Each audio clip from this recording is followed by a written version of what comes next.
महिलाओं का जो अधिकार है उसको सुनिश्चित करने का काम नरेंद्र मोदी जी की सरकार के तहत किया। अगर आप देखेंगे नरेंद्र मोदी जी की जो सरकार रही है उसने आज पहली बार कोई कदम महिलाओं के लिए नहीं उठाया है। नरेंद्र मोदी जी की हमेशा एक परिकल्पना रही है कि महिलाओं के लिए होलिस्टिक तरीके से काम किया जाए, और ये सवाल कम से कम वो नहीं पूछ सकते जिन्होंने वर्षों तक, और ये तो 27 साल की लड़ाई रही है, परंतु 60 वर्षों तक जिन्होंने महिलाओं के लिए कुछ नहीं किया।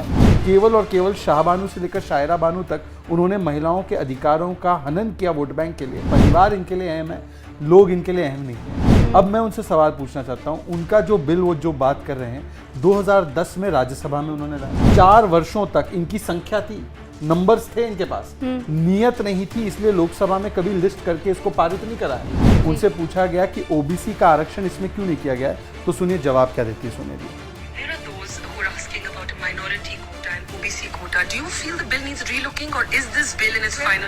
तो वो कोई बिल उनका बिल नहीं है, कांग्रेस पार्टी को तो इस पर बोलने का कोई अधिकार नहीं। मेरा देश बदल रहा है, आगे बढ़ रहा है, और इस देश के बदलने में जितनी भागीदारी पुरुषों की रही है उतनी ही भागीदारी महिलाओं की भी रही है। लेकिन अगर बीते समय की बात करें तो कहीं ना कहीं महिलाओं को पीछे छोड़ दिया जाता था, उनकी जो भागीदारी है उसे सराहा नहीं जाता था। लेकिन अब उन्हें सराहना मिलने लगी है, और इसी कड़ी में एक बड़ा फैसला लिया गया है मोदी सरकार की तरफ से, और वो क्या है आप सभी को पता है, फिर भी मैं एक बार बताना चाहूँगी। नारी शक्ति वंदन अधिनियम, एक ऐसा बिल जिसके आने के बाद देश के सबसे बड़े सदन में भी महिलाओं के लिए 33% का जो आरक्षण है वो रिजर्व हो जाएगा। जी हाँ, और सिर्फ लोकसभा ही नहीं, विधानसभाओं की बात करें तो विधानसभाओं में भी 33% आरक्षण महिलाओं को मिलने लगेगा। लेकिन इसे लेकर अब जिस तरीके से राजनीति बनी हुई है वो कहीं ना कहीं खटक रही है। आज इसी मुद्दे पर बात करने के लिए हमारे साथ बीजेपी के राष्ट्रीय प्रवक्ता मौजूद है शहजादा पूनेवाला। बहुत बहुत स्वागत है सर आपका हमारे आपने मुझे शहजाद से शहजादा बना दिया। पार्टी में मैं शहजाद हूँ, कुछ पार्टियों के शहजादा होते हैं। सर इसी वजह से मैंने आपको शहजादा बोला। मैं उसके पीछे के रीजन भी आपको बता देती हूँ कि जिस तरीके से हमने डिबेट्स देखे हैं, विरोधियों की खाल जो है वो उधेड़ देते हैं सिर्फ बोल करके, तो इसी वजह से मैंने आपको शहजादा बोला, और अच्छा हुआ कि आपने ही टोक दिया कि शहजादा आपने बना दिया। मैं इसके पीछे के रीजन भी आपको बताती हूँ। सबसे पहले मैं आपको बहुत बहुत शुभकामनाएं देना चाहता हूँ, क्योंकि देखिए आप और आप जैसी करोड़ों महिलाएं जो हमारे देश की नारी शक्ति है उसके लिए एक बड़ा ऐतिहासिक अवसर है कि भारत की संसद ने इतने बड़े ऐतिहासिक लेजिस्लेशन को पारित करके महिलाओं का जो अधिकार है उसको सुनिश्चित करने का काम नरेंद्र मोदी जी की सरकार के तहत किया है। 9 साल क्यों लग गए, यही एक बड़ा सवाल है। हर बार जहां पर भी बात हो रही है तो यहाँ कहीं ना कहीं ये लोगों को खटक रही है कि 9 साल के बाद क्यों लाया गया। देखिए अगर आप देखेंगे नरेंद्र मोदी जी की जो सरकार रही है उसने आज पहली बार कोई कदम महिलाओं के लिए नहीं उठाया है। 2014 से ही और उससे पहले से भी नरेंद्र मोदी जी की हमेशा एक परिकल्पना रही है कि महिलाओं के लिए होलिस्टिक तरीके से काम किया जाए, और इसीलिए 2014 में जब वो प्रधानमंत्री बने तो सबसे पहले उन्होंने लाल किले की प्राचीर से कहा कि शौचालय बनाने चाहिए। उसके बाद 12 करोड़ शौचालय बने, शिल्पा और सुल्ताना दोनों के घर में शौचालय लगे, और उससे जिस प्रकार से महिलाओं की शिक्षा, सुरक्षा और स्वास्थ्य को लेकर जो अभूतपूर्व काम हुआ वो देखने लायक है। फिर नल से जल की योजना शुरू की गई, उज्ज्वला योजना शुरू की गई। तो हर योजना जो प्रधानमंत्री मोदी जी की रही है उसमें महिला केंद्र में रही है। बेटी बचाओ का केवल नारा नहीं, उसमें जिस प्रकार से काम किया गया, तो आज पहली बार महिलाओं का जो सेक्स रेशियो है मर्दों के अनुपात में देखेंगे तो 1020 है, एज अपोज टू जो पहले केवल 945 हुआ करता था। और उसके बाद हमने जनधन योजना, मुद्रा योजना हो या जो पीएम आवास योजना है उसमें भी महिलाओं की ओनरशिप सुनिश्चित करके महिलाओं के आर्थिक संरक्षण को सुनिश्चित किया। और आज जब मौका मिला है तो महिलाओं के राजनीतिक जो उनके अधिकार है उसको सुनिश्चित करने के लिए कदम उठाया गया है। ये सवाल कम से कम वो नहीं पूछ सकते जिन्होंने वर्षों तक, और ये तो 27 साल की लड़ाई रही है, परंतु 60 वर्षों तक जिन्होंने महिलाओं के लिए कुछ नहीं किया। केवल और केवल शाहबानू से लेकर शायरा बानू तक उन्होंने महिलाओं के अधिकारों का हनन किया वोट बैंक के लिए। उनको ये कम से कम सवाल पूछने का अधिकार। लेकिन पूनावाला जी, आप लगातार देख रहे होंगे कई ऐसे बयान सामने आ रहे हैं, ट्वीट्स ऐसे सामने आ रहे हैं जिसमें कांग्रेस का कहना है कि ये हमारा बिल है और बीजेपी जो है वो इसका क्रेडिट ले रही है। हमारा बिल कहाँ से हो गया? पहले तो देश की संपत्ति और देश के जो बिल होते हैं वो देश के होते हैं, वो हमारा अपना, वो कभी कहते हैं इनका G20। ये मानसिकता को दर्शाता है कि परिवार इनके लिए अहम है, लोग इनके लिए अहम नहीं है। ये परिवार को पीपल के ऊपर रखते हैं, इसलिए इंडिया इज इंदिरा भी कह देते हैं। अब मैं उनसे सवाल पूछना चाहता हूं, उनका जो बिल वो जो बात कर रहे हैं 2010 में राज्यसभा में उन्होंने लाया जी, बिना हमारे समर्थन के वो कभी पारित भी नहीं होता, वो पारित हुआ। उसके बाद वो बिल लोकसभा में गया, परंतु लोकसभा में 4 वर्षों तक इनकी संख्या थी, नंबर्स थे इनके पास, नियत नहीं थी, इसलिए लोकसभा में कभी लिस्ट करके इसको पारित नहीं कराया, क्योंकि समाजवादी पार्टी आरजेडी ने अपोज किया था, उन्होंने बिल की कॉपियां फाड़ी थी और वो बिल लोकसभा में पहुंच चुका था। क्योंकि उन्होंने उसको 4 वर्षों में पारित नहीं किया तो वो बिल वहां पर समाप्त हो गया, निरस्त हो गया। तो वो कोई बिल उनका बिल नहीं है, उल्टा उनको जवाब देना चाहिए कि जब देवेगौड़ा जी की सरकार थी या उसके बाद वाजपेयी जी की सरकार ने कई प्रयास किए लोकसभा में उसको लाने के लिए, कांग्रेस ने कभी भी समर्थन नहीं किया।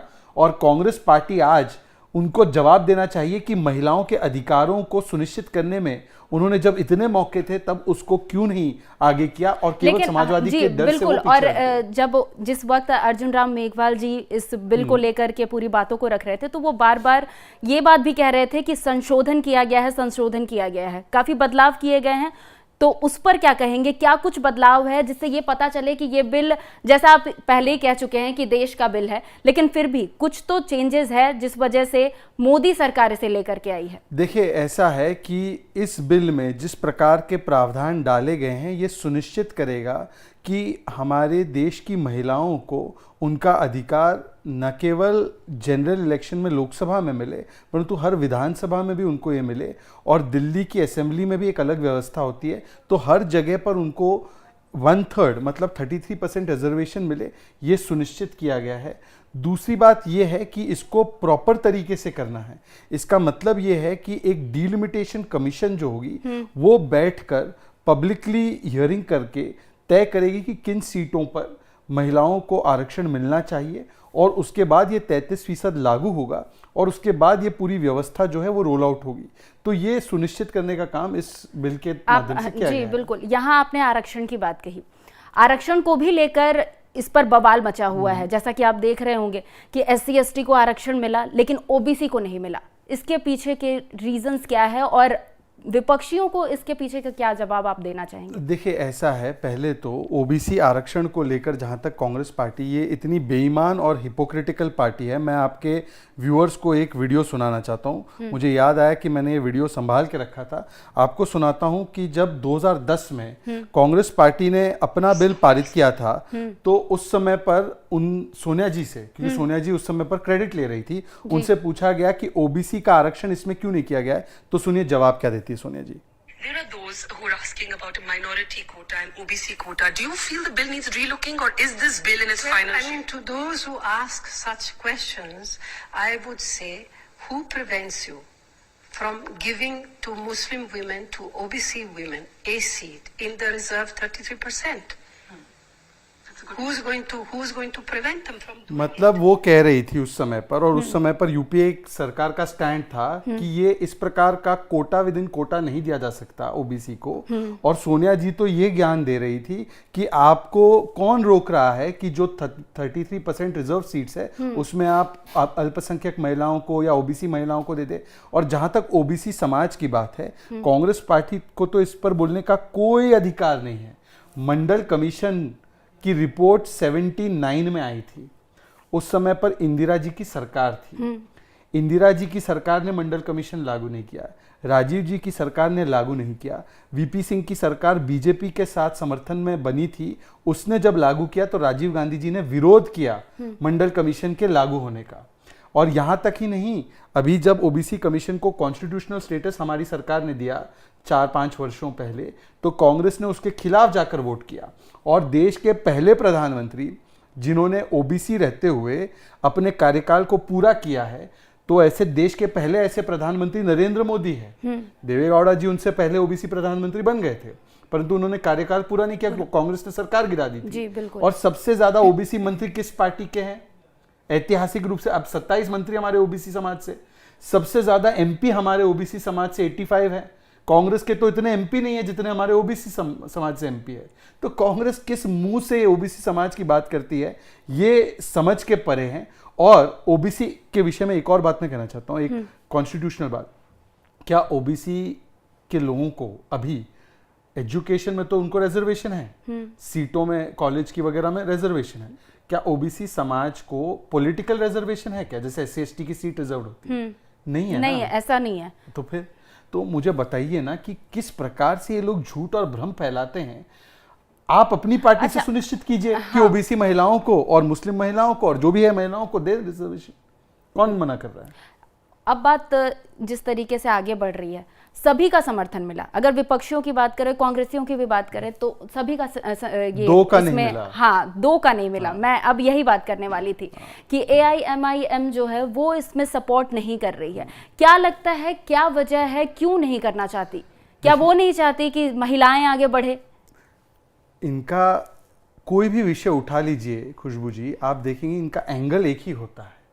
कोई भी विषय उठा लीजिए, उनका केवल एक ही एंगल होता है कि मुस्लिमों का क्या। मैं तो कह रहा हूं कि जो 33% आरक्षण मिलेगा, क्या उसमें मुस्लिम महिलाएं भागीदारी नहीं बनेगी क्या? और उनको इतनी ही अगर मुस्लिम महिलाओं की चिंता है, वो कहते हैं कि हिजाब पहनने वाली महिला इस देश की प्रधानमंत्री बने, ये हमारी सोच है, तो पहले उनको अपना पार्टी का राष्ट्रीय अध्यक्ष बना लो। ओवैसी जी से मैं कह रहा हूं कि आप महिलाओं की और मुस्लिम महिलाओं की इतने शुभचिंतक है। आपके 2 सांसद है, दोनों में से एक भी महिला नहीं है। 2 सांसद है, एक भी ओबीसी नहीं है। हाँ। दोनों सांसद मुसलमान ही हैं। चलिए खैर छोड़ दीजिए, आप केवल कम से कम अपनी पार्टी का राष्ट्रीय अध्यक्ष एक मुस्लिम हिजाबी पसमानदा मुसलमान महिला को बना दीजिए। कौन रोक रहा है आपको? आप ही का परिवार 50 वर्षों से राष्ट्रीय अध्यक्ष बना हुआ है। तो इसीलिए इस प्रकार की बेईमानी की बात करना। और देखिए दूसरी बात क्या कहते हैं, जैसी बात कह सकते हैं। देखिए वो क्या कहते हैं, जय भीम जय मीम। भीम और मीम का नाम लेते हैं। भीम मतलब बाबा साहब आम्बेडकर जी, आम्बेडकराइट। आम्बेडकर जी की परिकल्पना है क्या कि धार्मिक आधार पर आरक्षण मिले? बिल्कुल नहीं। इस संविधान में धार्मिक आधार पर आरक्षण देना मतलब कि आरक्षण को निरस्त करने का सबसे आसान तरीका देना। ओबीसी आरक्षण दिया जा सकता है स्कूल एजुकेशन में, एससी एसटी को दिया जा सकता है क्योंकि वो पिछड़ेपन के आधार पर है, परंतु धार्मिक आधार पर इस देश में सुप्रीम कोर्ट ने क्लियर कट कहा है संविधान के तहत ये आरक्षण देना इलीगल है, अवैध है, असंवैधानिक है, बाबा साहब आम्बेडकर जी के खिलाफ है।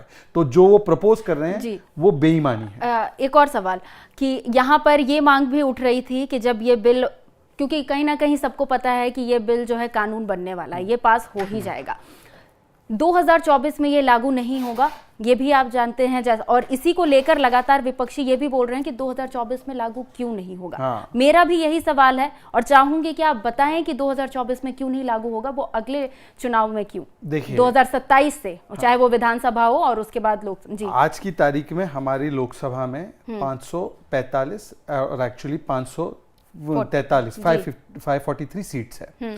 इसके 33% को रिजर्व करना है। कौन सी सीट रिजर्व होनी चाहिए, क्या सरकार ये तय करे?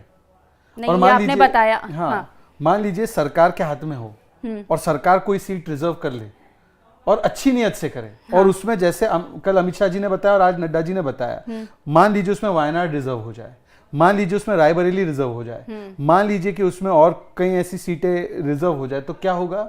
हड़कंप मच जाएगा।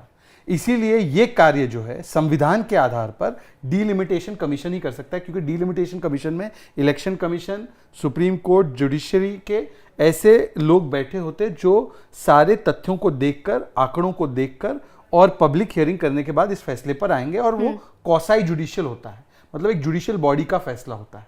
और डीलिमिटेशन के पहले, डीलिमिटेशन कमीशन के पहले नेसेसरी है कि एक सेंसस हो, क्योंकि सेंसस के ताजा आंकड़ों के आधार पर ही वो निर्णय कर पाएंगे। तो पहले सेंसस होगा, फिर डीलिमिटेशन कमीशन बैठेगी, उसका तय करेगी कि कौन सी 33% सीट्स पे होगा और उसके बाद वो लागू होगा।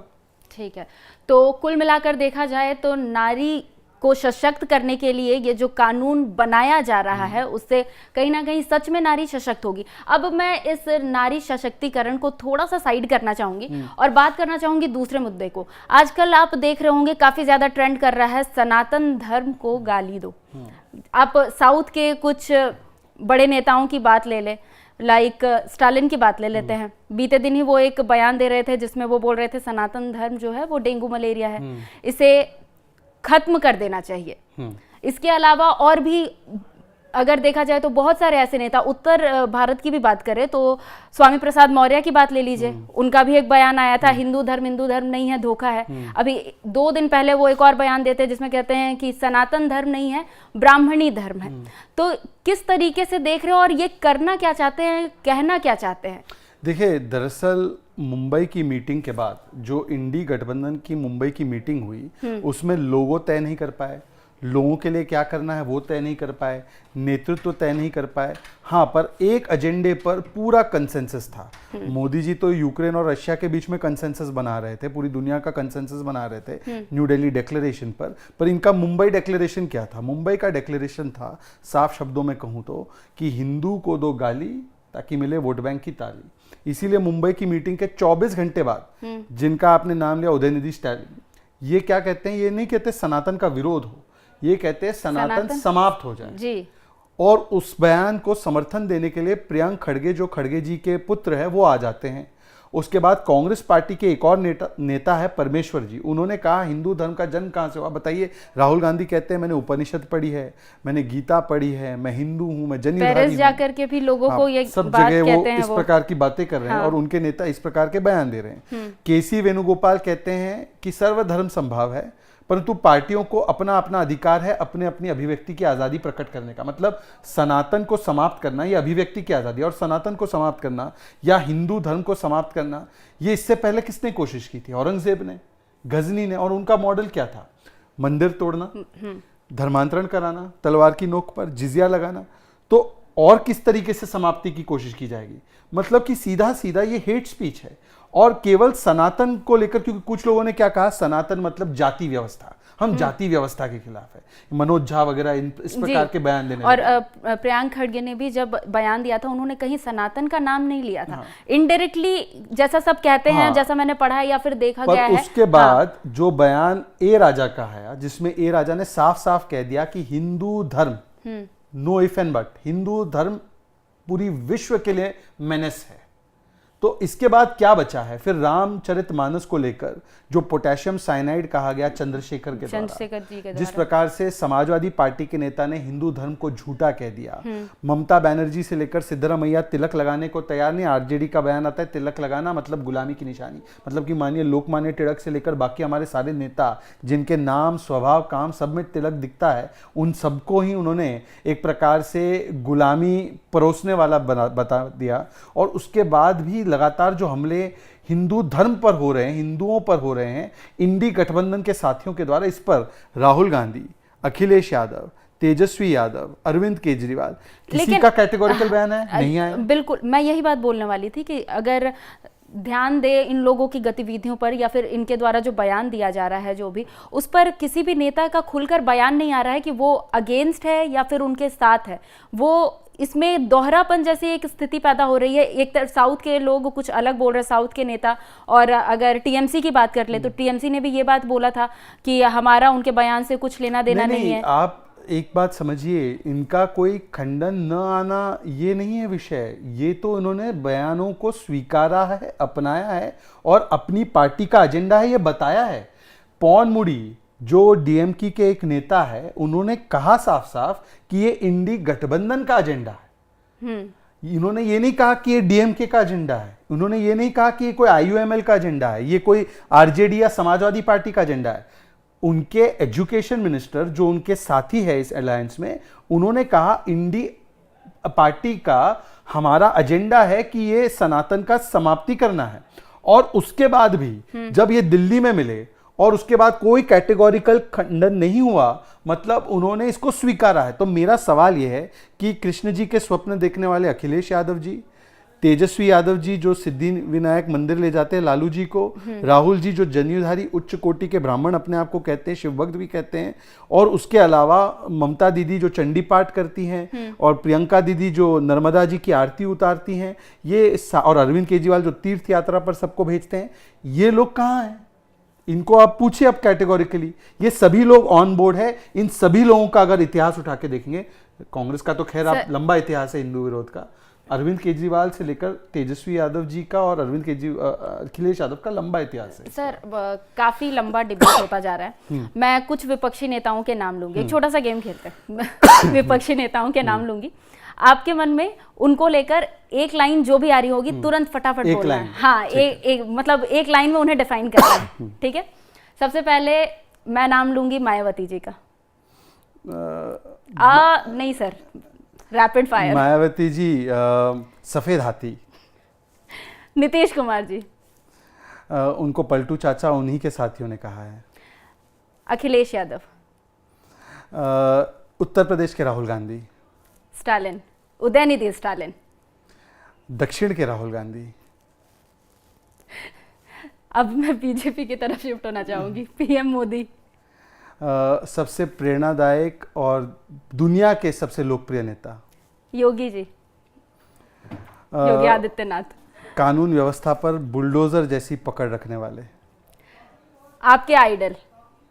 मेरे आइडल प्रधानमंत्री नरेंद्र मोदी जी हैं, इसमें कोई शंका शुबा नहीं है, क्योंकि जिस ईमानदारी से और जिस लगातार सतत भाव से वो देश के लिए समर्पित है, ऐसा कोई भी व्यक्ति मैंने पूरी दुनिया में नहीं देखा है। तो वो सतत देश के लिए ही सोचते हैं और देश के लिए जीते हैं। अच्छा, अभी एक और बात मेरे दिमाग में आई है, तो मैं आपसे पूछ ही लेती हूँ कि G20 सम्मेलन हुआ, ऐतिहासिक सम्मेलन हुआ, और उसके बाद एक फोटो निकल के आता है नीतीश कुमार जी का प्रधानमंत्री नरेंद्र मोदी जी के साथ। तो उसके बाद चर्चाएं अब ये हो रही है कि नीतीश कुमार एक बार फिर से पलटी मारने वाले हैं क्या? तो इस क्या का जवाब है क्या आपके पास? नहीं, जो पलटी मारने की बात आप कर रहे हैं, तो जिस पर आपको शक है कि वो पलटी मारेंगे, उनसे ये सवाल पूछिए। जहाँ तक हमारा सवाल है, हमने क्लियर कट, हमारा एक स्टैंड है कि उनके लिए दरवाजे बंद हो चुके हैं। हाँ, पर एक सवाल ये बनता है, देखिए, वो जिस कार्यक्रम की बात कर रहे हैं वो देश का कार्यक्रम था। उसमें सभी मुख्यमंत्रियों को आमंत्रित किया गया था भारत की राष्ट्रपति के द्वारा। ये गलत विषय है कि 2 मुख्यमंत्री कांग्रेस पार्टी के, राजस्थान के और छत्तीसगढ़ के, वहां पर नहीं पहुंच पाए। और मुझे लगता है कि ये किस प्रकार का अपमान करते हैं और किस प्रकार की उनकी मनोभावना है एक ऐसे बड़े कार्यक्रम के विषय में जो देश और दुनिया का कार्यक्रम है। मुद्दे से भटका रहे हैं आप मुझे। नहीं, मैं आपसे एकदम पूछ रही हूँ कि नीतीश कुमार जी, मतलब मान लीजिए कि नीतीश कुमार वापस आने को राजी हो जाते हैं, तो फिर क्या बीजेपी उनका स्वागत करेगी या फिर बीजेपी की तरफ से एक क्लियर नो है नीतीश कुमार के लिए? नहीं, दरवाजे बंद है। और नीतीश कुमार जी यदि इस प्रकार की सोच रखते हैं तो नीतीश कुमार जी के इस सोच के बारे में तेजस्वी यादव जी से सवाल पूछिए। अब मुझसे गलत पूछ रही है सवाल। ये सवाल तो तेजस्वी यादव जी और लालू जी को पूछना चाहिए और तेज प्रताप जी को पूछना चाहिए। उन्होंने उनको परिभाषित किया है पलटू चाचा और पलटू राम कहकर। ठीक है, अब आखिरी सवाल की तरफ बढ़ती हूँ सर, कि लगातार अब जो देश का माहौल है वो चुनावी हो चुका है। लोकसभा चुनाव 2024 काफी ज्यादा पास है। अखाड़े में इस बार एनडीए के सामने यूपीए नहीं है, INDIA है। किस तरीके की रणनीति बनाई जाएगी और किस तरीके से इस बार भी लोकसभा चुनाव 2024 में जीत हासिल करने की कोशिश की जाएगी बीजेपी की तरफ से? देखिए, ऐसा है कि यूपीए के सामने ही हमारा चुनाव है, क्योंकि केवल यूपीए ने एक नया नाम ले लिया है। अब मान लीजिए, मैं केवल उदाहरण के तौर पर कह रहा हूं, अगर कल से मैं एक गधे को घोड़ा बोलना शुरू कर दूं कि ये घोड़ा है, ये घोड़ा है, तो क्या गधा घोड़े की तरह दौड़ेगा?